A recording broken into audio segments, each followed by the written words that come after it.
राजा सुल्तान सिकंदर का बेसिकली घर जो है वो मेरे हलके के अंदर है, ठीक है जी। तो जो उसकी फैमिली है, यानी कि उसकी वाइफ, वो जो जिक्र कर रहा था ना कि वहाँ पर एक वाल पे फ़ोटो भी लगी है खान साहब की, तो वो जो वाल पे फ़ोटो है ना, उसके घर वाले भी जो है ना वो खान साहब के फ़ैन हैं। तो उन्होंने क्योंकि मैं वहाँ पर खड़ा था, तो उसने भी आकर इमरान खान को, यानी कि मुझे वोट दिया, इमरान खान के उम्मीदवार को वोट दिया है। तो इस वक्त इनकी बीवियां जो है ना वो भी पीटीआई की हैं। Sikandar Sultan Raja chief election commissioner की आप बात कर रहे जी हैं? जी जी, उन्होंने पीटीआई को वोट दिया है। हाँ, उनकी फैमिली ने दिया है ना जी। तो उनकी फैमिली ने दिया है, मुझे वोट दिया है। और मैं ये कह रहा हूँ कि इनकी बीवियां भी, इनके घर वाले भी खान को चाहते हैं। और ये देखें कि किस वजह से, पैसे की लालच है, ताकत का नशा है, या जो भी है, तो आप मुल्क के अंदर जिस तरह धांधली ज़्यादा इलेक्शन करवाएं, तो इनके अपने ईमान है, हर एक को अल्लाह ताला पूछेगा। आखिरी सवाल है, आपने अभी कहा कि गिरफ्तारियों के हवाले से भी आपको थ्रेट है, या वकला को आपने कहा कि गिरफ्तार कर सकते हैं। फैसल वाडा भी इस तरह की खबर दे चुके हैं, क्योंकि वो पेशन गोई है, या उनकी चिड़िया जो है बड़ी काफ़ी तेज़ है। उसने कहा था कि 2-3 माह के अंदर बहुत सी गिरफ्तारियाँ ऐसी देख रहे हैं। तो नहीं पंजोता साहब, इनका लिंक अगर इनको किया जाए तो इसका मतलब है कि ये चीज़, ये जो खबर है, हकीकत का रुख धारने वाली है। फैसल वाडा जो है ना वो तो ख़ास तौर पर किसी जगह की खबर देता है। और फैसल वाडा जो है उसको मैंने कहा था कि तुम हलफ दे दो कि तुम वहाँ पर हाज़िरी नहीं लगाते, तो फैसल वाडा ने हलफ नहीं दिया था। कहता है मेरा तो आपसे के साथ गुस्से ही नहीं, मैंने तो हलफ दे दी क्योंकि मैं सच्चा था। नंबर 2 बात यह है कि ये उधर से सुन के, ये हो या तारड़ हो या गरीदा हो या कोई और, ये उधर से सुन के सारी आकर खबरें देते हैं। तो ऐसे लोगों की क्या क्रेडिबिलिटी है जो अपने मुताबिक की ज़िंदगी ना गुजार सके, जो वो क्या कहते हैं, जो खान स्पेशल कहता है कि अब इन्होंने उसको यूँ पकड़ा हुआ है क्योंकि आप चला नहीं सकेंगे, और जो बड़ा सा लेकर ये प्रोग्राम में भी गया था, तो इन्होंने तो पकड़ा हुआ है उस पकड़ने की। हाँ वही। नहीं भाई, कल से देख रहे हैं कि सोशल मीडिया पर एक ब्रश के हवाले से खबरें चल रही हैं, या बातें हो रही हैं, ट्रोलिंग हो रही है। क्या मामला है? खान साहब ने ये ब्रश, कौन सा ब्रश मंगवा लिया ऐसा जिस पर इतनी तनकीद हो रही है? देखिए, बहुत शुक्रिया, बड़ी नवाजिश, माशाल्लाह। आप सारे जिस तरह से काम करें, सबसे पहले मैं आपको अप्रिशिएट करता हूँ। नंबर 2 बात यह है कि खान साहब ने इलेक्ट्रॉनिक ब्रश की बात की है, और उन्होंने आज से काफ़ी महीने पहले की ये कहा है कि क्योंकि वो इस्तेमाल करते हैं ना। फॉर एग्ज़ाम्पल, अगर आप एक मशीन इस्तेमाल करते हैं बाल काटने वाली, या कोई और चीज़ आप इस्तेमाल करते हैं, तो उसमें कोई कदगन नहीं है, और इससे पहले वो अपने पास रख चुके हैं, या तो वो ना रखा उन्होंने। तो मेरा ख्याल में कोई ऐसा जवाज़ नहीं है जिसकी बुनियाद के ऊपर खान साहब को ये फैसिलिटी नहीं है, बल्कि ये उनका बुनियादी हक है, तो नहीं दी जा रही। और जब मेरे सामने उन्होंने कहा डिप्टी सुपरिटेंडेंट को कि वो मेरा बर्श का क्या किया है, तो उन्होंने कहा जी कि अभी ऊपर से अहकामात आने हैं, तो फाइनलाइज होगा तो फिर आपको दिया जाएगा।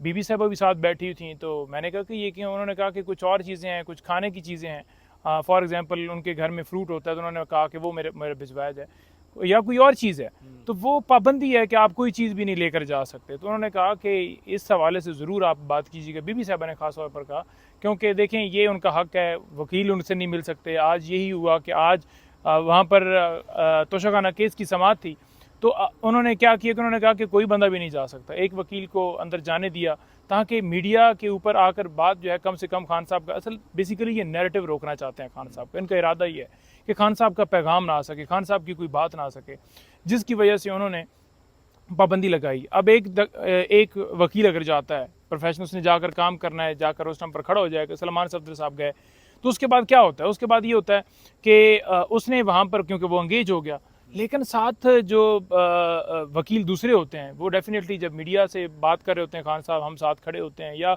दीगर डिस्कशन होती है, तो हम एक चीज़ जो है वो सारी पिक कर रहे होते हैं और आकर मीडिया को बता देते हैं। लेकिन हमें कुछ इतला मिली है कि अब वकला को भी शायद उठाया जाए, क्योंकि जो फैज़ की गिरफ़्तारी है, इस गिरफ़्तारी से का मकसद सिर्फ़ और सिर्फ ये था कि खान साहब को मिलिट्री केसेस के अंदर इम्प्लीकेट करना। और जहाँ तक आज की खान साहब की बात है, तो उन्होंने कहा है कि मुझे हो सकता है आर्मी कस्टडी के अंदर जो है वो ले जाएं, और इसी वजह से उन्होंने जनरल फैज़ को गिरफ़्तार किया है। और जो, क्योंकि सारी चीज़ें आ रही होती हैं ना, कि जैसे आज़म खान के बारे में खान साहब कहते थे कि वो मेरे खिलाफ वादा माफ़ गवाह नहीं बनेगा, लेकिन जब आप किसी के ऊपर टॉर्चर करते हैं, उसके ऊपर तशद्दुद करते हैं, तो फिर डेफिनेटली वो कोई भी स्टेटमेंट देने के लिए तैयार होता है। जैसे डिप्टी सुपरिटेंडेंट को रखा हुआ है, अब अगर आप लीगल रखते हैं ना, तो आपने अरेस्ट डालनी है इस मुकदमे के अंदर और मुतलका कोर्ट में पेश करना है, लेकिन ना उन्हें पेश कर रहे हैं, ना उनका कोई अता पता है, तो डेफिनेटली उसे अगवा कहेंगे। और जब वो तशद्दुद की बुनियाद पर सामने आप लेकर आ जाएंगे तो फिर जो इसके ऊपर कानून है वो बड़ा वाज़ेह है कि कोई भी तशद्दुद के अंदर बयान लिया गया उसकी कोई वैल्यू नहीं। अच्छा, पीटीआई की मौजूदा क़यादत जो यहाँ पे लोग जो है वो बाहर हैं, जेल से बाहर हैं, अब वो लोग क्या जनरल फैज़ से कोई अहकामात आते थे उनको, जिसका हामिद मीर साहब ने भी गिरफ़्तारी वाले दिन जो है वो तज़किरा किया है कि उनको जो है वो बार बार जो है वो ब्रीफ करने की कोशिश की जाती थी फैज़ हमीद साहब की जानिब से, कोई ऐसी चीज़ है कोई आपके इल्म में? नहीं, देखें ऐसी कोई बात नहीं है। अगर ओवरऑल देखा जाए तो मैं खुद कोर कमेटी का हिस्सा हूँ। वकला में भी हम लोग जो 8-10 हैं वो मैं हर दफ़ा जाते भी हैं, मिलते भी हैं खान साहब से। तो आपने नहीं सुना होगा कि किसी बंदे ने आकर स्टेटमेंट दी हो कभी भी कि जनरल फैज़ के साथ उसका कोई रब्ता, और अगर रब्ता था तो आज तक क्यों नहीं आया? क्योंकि देखें हमारे जो इदारे हैं उनकी तो पूरी एक्सेस है ना हर जगह पर पहुँचने की, सारी चीज़ें देखने की, व्हाट्सएप देखने की। अभी तो फायरवॉल और पता नहीं क्या क्या चीज़ें आ गई हैं, तो वो निकल आती ना, कोई रिकॉर्ड निकल आता, कोई कॉल निकल आती है, कोई चीज़ निकल आती, तो आज तक क्यों नहीं आई? तो ये मैं ये समझता हूँ कि ये सिर्फ एक यूँ समझ लें कि खान साहब को इसके अंदर सेट करने के लिए ये सारा मामला किया गया कि अब क्योंकि खान साहब की रिहाई जो है दूसरी तरफ होने की तरफ जा रही है। वो कैसे होने की तरफ जा रही है कि तोशा खाना केस के अंदर आज जुडिशल हो गया, ज़मानत दायर हो जाएगी। इसी तरह अलकादर ट्रस्ट केस, उसमें ज़मानत पहली हुई है। तो ये इनका दिल ये है कि 9 मई की बेल्स भी फाइल हुई हैं कि अगर यहाँ से होता जाए तो फिर इस मुकदमे में खान साहब को जो है वो फैज़ वाले में, या उन्होंने एक और अप्रूवल लेकर रखी है, वो जो एक सहाफ़ी था जिसकी तरफ से एक कंप्लेंट फाइल की गई थी कि खान साहब ने बात की अडयाला जेल के अंदर की जगह कि मेरी बेगम को कुछ हुआ तो फलाना फलाना ज़िम्मेदार होगा, तो शायद वो वाला मुकदमा जो है उठा लें। तो मैं अच्छा, नईम हैदर पंजोता साहब, आज जो हुक्म जारी किया गया इस्लामाबाद हाई कोर्ट से कि जब तक ये केस चल रहा है उस पर कोई फैसला ना जारी किया जाए, तो इससे कितना फ़ायदा होगा पीटीआई को?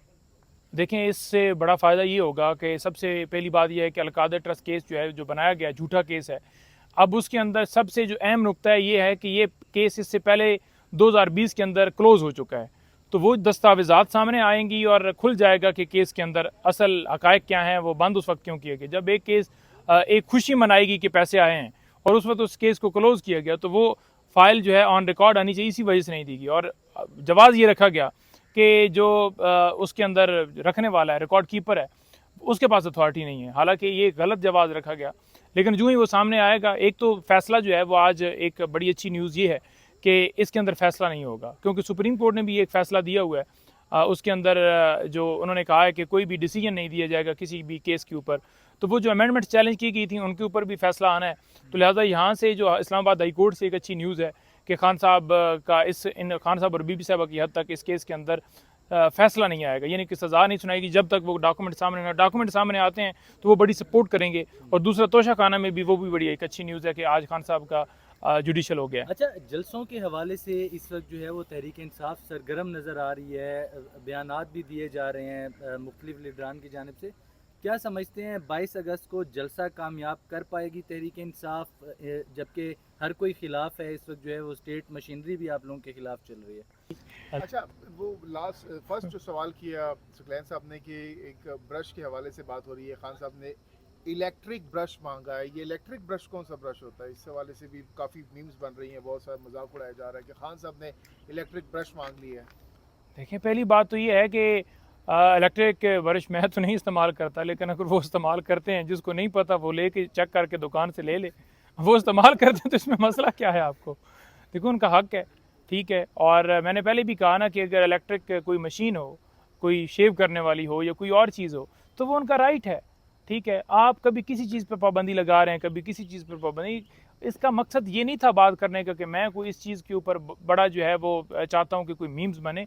बेसिकली आपको बताने का मकसद ये था कि इमरान खान के ऊपर छोटी छोटी चीज़ जो है ना, अगर कोई वो भी कहते हैं ना, जो कहते हैं ना बड़ी सहूलतें हैं और बड़ा 5 स्टार होटल है और ये और वो है, मतलब आपने एक डेथ सेल के अंदर रखा हुआ है, बिजली आप बंद कर देते हैं, पंखा बंद हो जाता है, ये कौन सा 5 स्टार है? तो ये झूठे प्रापोगंडे हैं इनके, लेकिन कप्तान आपका डट के खड़ा है। इस जलसे के हवाले से मैं अगर आपको बताऊं तो खान साहब का बड़ा वाज़ेह पैगाम है।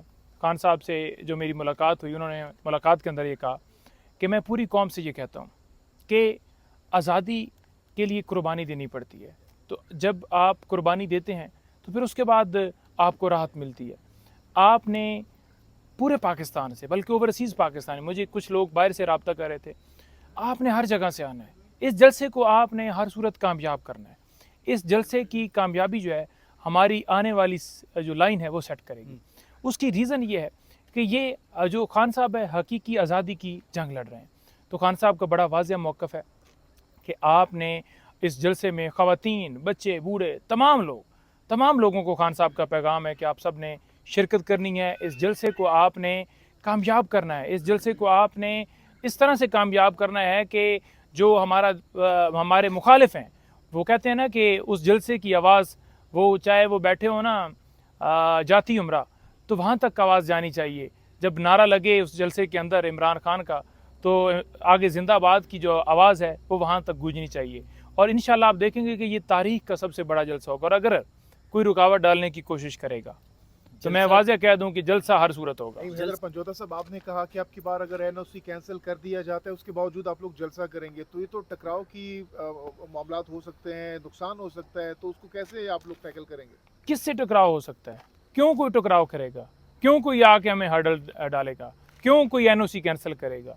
जब अदालत ने हुक्म दिया है पुरअमन जलसा करना हर एक तरह का, और हम चाहते हैं कि हम आवाम के साथ बात करें।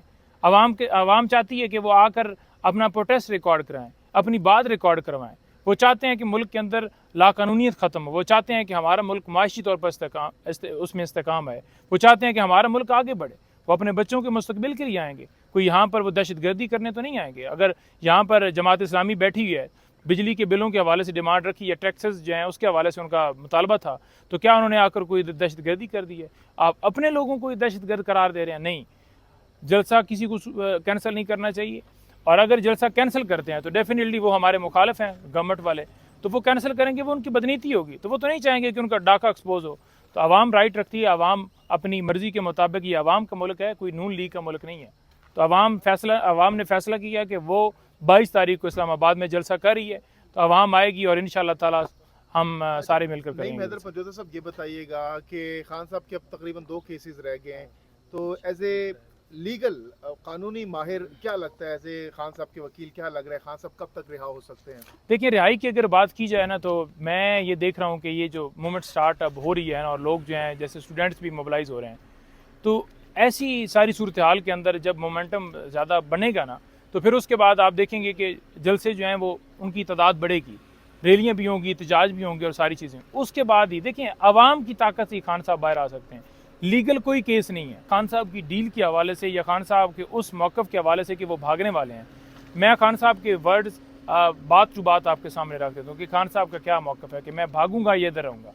खान साहब ने कहा उस दिन कि देखो नहीं, मैंने कहा जी सर, उसने कहा है कि 2 वक्त की रोटी जो है ना वो इंसान ने खानी होती है ना। मैंने कहा जी। उन्होंने कहा कि एक बंदी की ख्वाहिश होती है जी मैं गाड़ी लूँ, मैं बंगला लूँ, मैं जहाज़ लूँ, मैं दुनिया फिरूँ। तो उसने कहा मैं दुनिया भी फिर चुका हूँ, मैं गाड़ियों पे भी बैठ, हर चीज़ मैंने देख ली है, ठीक है, तो बाहर भी मैंने 2 वक्त की रोटी खानी है, तो 2 वक्त की रोटी मैं वहाँ यहाँ भी खा रहा हूँ। तो मैं तो जब 2 वक्त की रोटी तलब है आपकी, तो फिर मैं अपने मौक़िफ़ से क्यों पीछे हटूँ? मैं अपने नज़रिए पर कायम हूँ। मुझे ये जितना मर्जी है रखना चाहें, और ये इनको अगर लगे कि मैं टूट जाऊँगा तो ये इनकी भूल है। उन्होंने कहा है कि मैं किसी सूरत जो है अपने मौक़िफ़ से पीछे नहीं हटूँगा।